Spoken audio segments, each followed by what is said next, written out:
for the good of everybody, you should attend some lectures. But I'm here to publish. The letter only contained a small sampling of my discoveries. This will take a lifetime. Maybe two.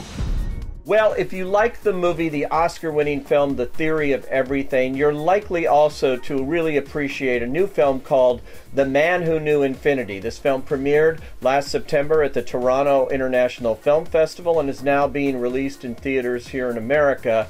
It stars Patel as a young, very poor young man from India who has a unique talent. He is truly a brilliant mathematician. He doesn't know where this came from, but he is able to come up with unprecedented mathematical formulas and wow the world, as it turns out, when one letter gets answered and he finds himself sailing to England, to Cambridge, where he goes to Trinity College. Don't be intimidated.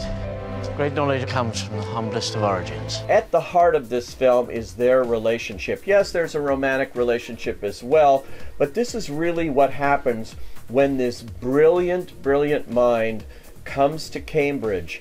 All sorts of issues rear their head, including racism, of course the non-believers, all of that going on at the time in this pre-war setting of 1914. This movie is beautifully made, as you might expect.